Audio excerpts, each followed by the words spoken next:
Welcome to 99 TV. నేను సాయి సుధా. ఇక details చూస్తే రేవంత్ అధ్యక్షతన మంత్రివర్గ సమావేశం ప్రారంభమైంది.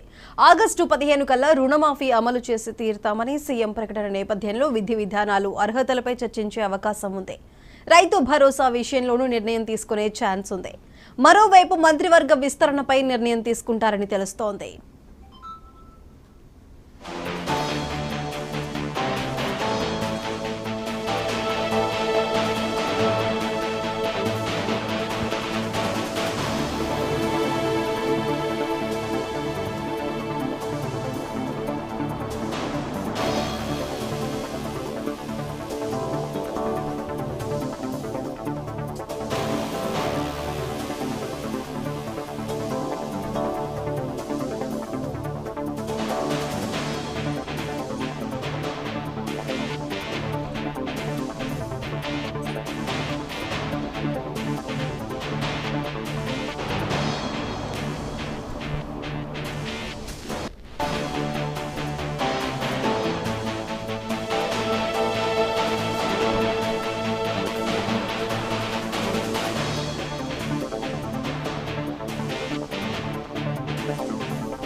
రేవంత్ అధ్యక్షతన మంత్రివర్గ సమావేశం ప్రారంభమైంది. ఆగస్టు 15 కల్లా రుణమాఫీ అమలు చేసి తీరుతామని సీఎం ప్రకటన నేపథ్యంలో విధి విధానాలు అర్హతలపై చర్చించే అవకాశం ఉంది.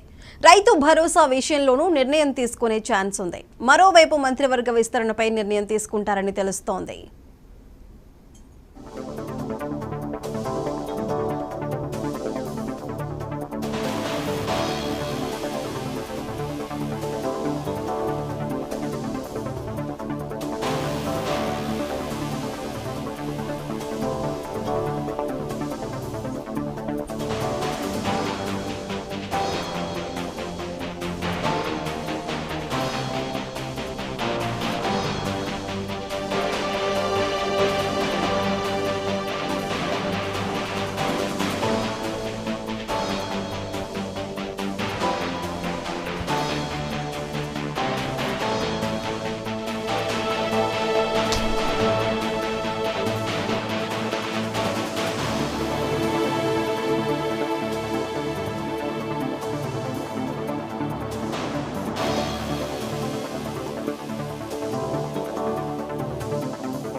రేవంత్ అధ్యక్షతన మంత్రివర్గ సమావేశం ప్రారంభమైంది. ఆగస్టు 15 కల్లా రుణమాఫీ అమలు చేసి తీరుతామని సీఎం ప్రకటన నేపథ్యంలో విధి విధానాలు అర్హతలపై చర్చించే అవకాశం ఉంది.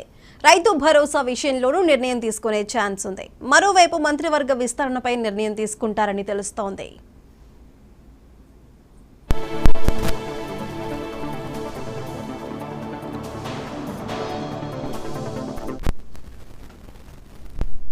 రేవంత్ అధ్యక్షతన మంత్రివర్గ సమావేశం ప్రారంభమైంది. అయితే ఈ సమావేశానికి సంబంధించి మరింత సమాచారం మా ఇన్పుట్ ఎడిటర్ నవీన్ అందిస్తారు. నవీన్, చెప్పండి. కొద్దిసేపటి క్రితమే తెలంగాణ కేబినెట్ సమావేశం ముఖ్యంగా రైతు సంబంధించినటువంటి అంశాలపైన కీలకంగా చర్చించేటువంటి అవకాశాలు కూడా ఉన్నట్టు కూడా తెలుస్తుంది. ఎందుకంటే రైతు రుణమాఫీతో పాటు రైతు బీమా సంబంధించినటువంటి అంశాలతో పాటు ఇటు రైతు భరోసా అనే అంశాన్ని కూడా ప్రధానంగా ఎజెండాగా తీసుకొని ఈ యొక్క సమావేశంలో కూడా చర్చించేటువంటి అవకాశం కనిపిస్తుంది. ఒకే దశలో రుణమాఫీ చేసే ఆలోచనలు కూడా ఉన్నట్టు కూడా తెలుస్తుంది. ఏ విధంగా నిధులు కేటాయించాలి, ఎంత నిధులు కావాలి, ఒకవేళ నిధులు కావాలంటే ఏ శాఖ నుంచి ఎట్లా ఏ విధంగా తీసుకునే అంశాలపై కూడా చర్చించేటువంటి అవకాశం కనిపిస్తుంది. దాంతోపాటు ఛత్తీస్గఢ్ విద్యుత్ ఒప్పందాలతో పాటు కాళేశ్వరం సంబంధించినటువంటి జలాలకు సంబంధించినటువంటి అంశాలపై కూడా చర్చించేటువంటి అవకాశం కనిపిస్తుంది. దాంతోపాటు బొగ్గు గనుల వేలంతో పాటు ప్రైవేటీకరణ అంశాలపైన ఈ యొక్క సమావేశాన్ని కూడా చర్చించేటువంటి అవకాశం కూడా తెలుస్తుంది. ముఖ్యంగా మాత్రం వ్యవసాయ శాఖ పైన ఎక్కువగా దృష్టి కూడా పెట్టేటువంటి అవకాశం కూడా తెలుస్తుంది. ఎందుకంటే ఇటీవల అధికారంకి వచ్చిన తర్వాత రుణమాఫీ సంబంధించినటువంటి అంశాలపై ముఖ్యమంత్రి రేవంత్ రెడ్డితో పాటు కేబినెట్ ఉన్నటువంటి మంత్రులు అనేక సందర్భాల్లో కూడా మాట్లాడినటువంటి పరిస్థితి నెలకొంది. కాబట్టి ఈ రుణమాఫీ విధి విధానాలతో పాటు రైతులకు సంబంధించినటువంటి సమస్యలపైనే చర్చిస్తారు. దాంతో పాటు రుణమాఫీకి 39,000 కోట్లు అవసరం ఉన్నాయని చెప్పేసి ఇప్పటికే ఈ అధికారులు కూడా వీరు ఈ యొక్క అంచనా కూడా వేయడం జరిగింది. కాబట్టి ఈ 39 కోట్లు ఏ విధంగా సమకూర్చాలనే అంశాలపై కూడా కీలకంగా చర్చిస్తున్నారు. నవీన్, ఇప్పుడు మంత్రివర్గ విస్తరణపై నిర్ణయం తీసుకుంటారనే విషయం అయితే తెలుస్తుంది. మరి దీనికి సంబంధించి ఎంతవరకు పాసిబిలిటీస్ ఉన్నాయి? మంత్రివర్గం సంబంధించిన అంశాలపై కూడా చర్చిస్తారు. ఎందుకంటే 6 ఖాళీలు ఉన్నాయి కాబట్టి ఇందులో ఎవరికి అవకాశాలు ఇవ్వాలనే అంశాలపై కూడా చర్చించేటువంటి అవకాశం ఉన్నట్టు కూడా తెలుస్తుంది. కాబట్టి ఇప్పుడున్నటువంటి మనకున్నటువంటి సమాచారం ప్రకారం ఈ యొక్క సమావేశంలో మీద కేవలం రైతుకు సంబంధించిన రుణమాఫీ, ఎందుకంటే ఆగస్టు 15 నాటికి 2 లక్షల రుణమాఫీ కూడా చేస్తామని చెప్పేసి కూడా కాంగ్రెస్ ప్రభుత్వం కూడా చెప్పడం జరిగింది. ఆ చెప్పిన విధంగానే దాన్ని ఖచ్చితంగా ఇంప్లిమెంట్ చేయాలని చెప్పేసి కూడా ఆలోచనలు కూడా చేస్తున్నటువంటి పరిస్థితి. కాబట్టి ఇప్పుడు ఏ విధంగా ఉండాలి అంశాలపైన ఎక్కువగా రైతుకు సంబంధించిన అంశాలపైన వీరు ఫోకస్ కూడా పెట్టడం జరిగింది.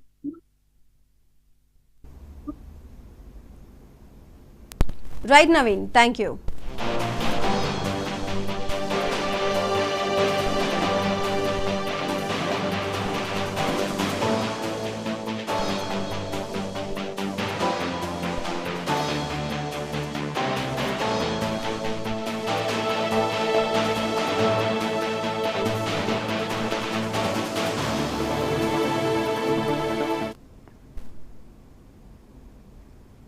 నంద్యాల జిల్లా చాబోలు గ్రామంలో కలుషిత నీరు